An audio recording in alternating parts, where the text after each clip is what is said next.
Hi guys! Magandang gabi! Welcome back pa dito sa Gandara SRU channel for showbiz update. Andito na naman nga po ako muli nagbabalik. Nagmamaganda na yung kachismosang Kim Pao. Wala na nga pong iba si Gandara upang magatid sa inyo ng latest update and fresh happenings patungkol kina Kim Chiu and Paolo Avellino. And para nga po sa gabing ito, ang tatalakayin natin at pag-uusapan ay may kinalaman nga po dito kina Kim and Paolo, rehearsal ni Kimi, and syempre sa kanila pong pag-alis papunta po ng England. So si Kim Chiu nagre-rehearsal na nga po. Anyway, sa Sabado na po yan. Pero bago tayo mag-start, sa mga di pa nakaka-subscribe dito sa ating channel, maaari naman na pindutin po ninyo subscribe button at notification bell na nariyan po sa baba para mag-updated po kayo at ma-notify kung nais nyo lang naman po na at lagi kayo nag-aabang ng updates araw-araw tungkol kina Kim and Paolo upang kayo po yung mag-updated at ma-notify tuwing may bago akong chika at balita hinggil sa Kim Pao. Basta po mga balita na may kinalaman kina Kim Chiu and Paolo Avellino, sagot na natin yan. So, alam ko, bisihan po ang Kim Pao, pero syempre, bukod po sa magiging ganap sa August 30, naabangan na rin po ng mga fans ang teaser ng Daalibay. So, may nasagap tayong chika na malapit na rin po itong maipalabas. Nako, sana po yung magkatotoo kasi marami na po ang hindi talaga makapag-antay na mapanood ang teaser na ginawa po nila Kim and Paolo. Noong unang teaser po kasi ay wala po doong, kumbaga parang pictorial lang at pagpapaalam na mayroon pong look test, parang ganun. Mayroon pong project sina Kim and Paolo, pasilip sa kanilang characters and sa magiging kwento, sa magiging genre. Ngayon naman, ang teaser na inaabangan ay yung kasama na po ang pinagpaguran nila Kim and Paolo nito na ilang araw na sa Cebu sa kanila pong pagtitaping. So, kaya abangan ho natin kung kailan yan pala palabas. Malapit na raw po eh. Anyway, magpasalamat naman tayo sa ating mga commentors na lagi nandiyan nakasubaybay sa atin. Magandang gabi po sa inyong lahat. Shout out! So, unang comment tag mula po kay Ma'am Luwalhati Tenedero. Sabi niya rito, pwede ba hindi si Kim? O hindi kay Kim ang tote bag? Kay Paolo mismo yan. Huwag naman tayong gumawa ng ano po tong KTTW? Katawa-tawa? Dahil uso na yan sa mga lalaki. Tingnan ninyo sa mga style ng Uniqlo. Mga lalaki ang display nila na naka-tote bag. Huwag naman tayong mag-ilusyon. Baka balang araw masaktan tayo. Ako, Kim Pao, pero hindi ako maasa hanggang huli. So, kumbaga parang press na nakafocus lang si Ma'am Luwalhati Tenedero sa present. Kung ano ang meron ngayon, doon siya nakafocus. Kumbaga bonus na lang po yung mangyayari sa kanila sa dulo. Kaya hindi siya umaasa, ina-enjoy na lang kung ano yung meron sa ngayon. So, kasama na rin dito ang hindi po pag-asa. Kagatulad na lamang ng mga sweetness ni Paolo kay Kim. Yung tote bag daw po, hindi yun kay Kim, kundi kay Paolo Avellino mismo. Lagayan ng kanyang mga gamit. What do you think?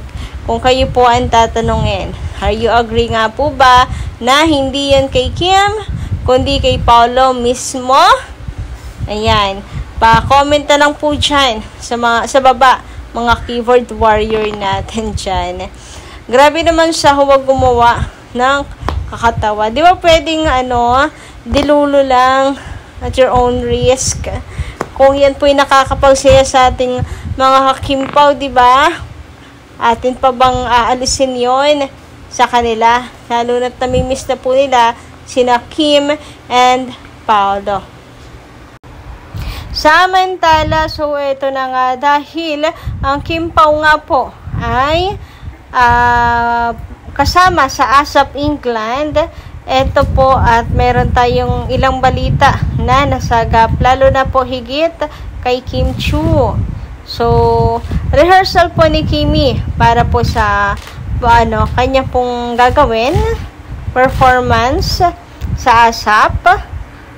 Sino po yung makakapunta? Napakaswerte naman po ng lahat na makakalapit ng personal kay Kim Chiu. Malay-ilayo lang kasi kaya hindi niya makakasama. But anyway, ayun nga.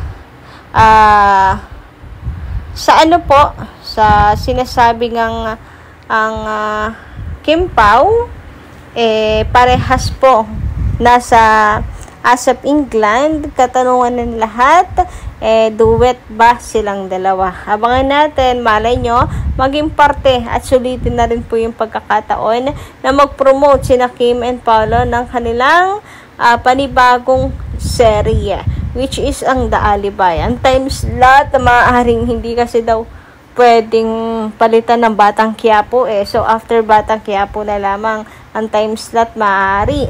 Nitong ang possible na time slot nitong The Alibay. Pero okay, lamang naman po iyon.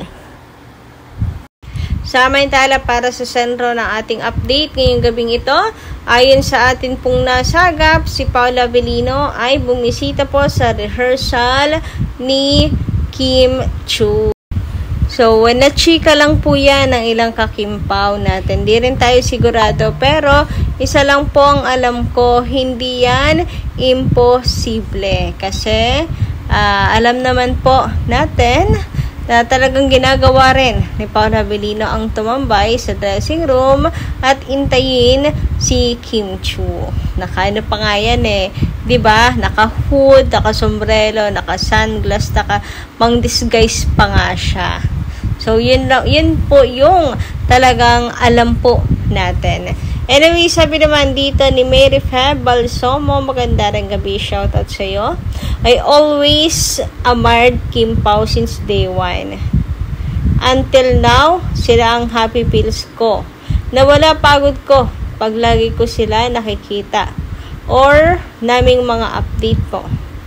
Lagi ako nakaabang sa mga kaganapan ng dalawa.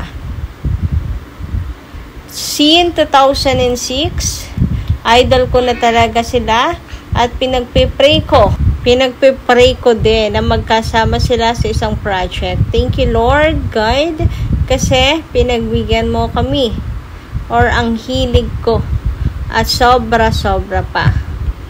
Alam naman natin na once na in a relationship na sila, put private muna.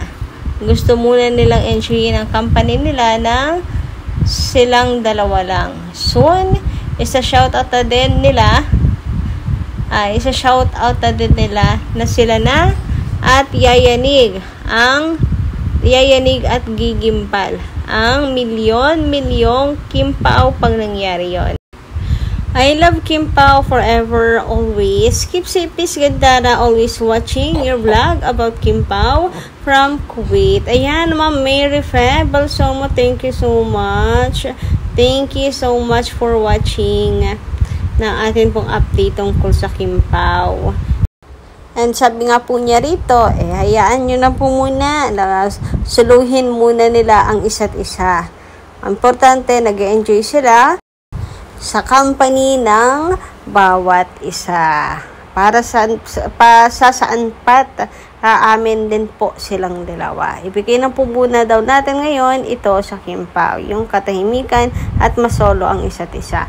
Sabi naman ni Ma'am Merlita Aurea Rodriguez, good PM Gandara, salamat naman at okay si Kim at Paolo. Sana sila na yung gaganap ng CLOY, Clash Landing on You.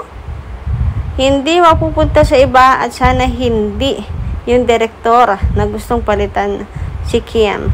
Salamat din sa Diyos at wala nang silusan. Masaya na tayo. Mga basher, kamusta kayo? Natahimik kayo, Kayo, bawal na ang bash ha. Magagalit na si Derek Loren. Thank you. Thank you, Lord. Wala nang tamo ang chinita namin. Yung tatay Loren lang pala ang gagamot sa tampo ni Kimi. Salamat po. Thank you so much po talaga. Anyway, sana nga po sila talaga ang gumanap ng crash landing on you. Praying for that. Pero sa ngayon, ang magiging ganap po muna nila sa ASAP ang kanilang atin pong antabayanan. Anyway, hanggang dito lang muna guys sa aking update. Maraming salamat po sa inyong pakikinig. Kita-kits po tayo sa susunod kong chikas. Maraming po salamat.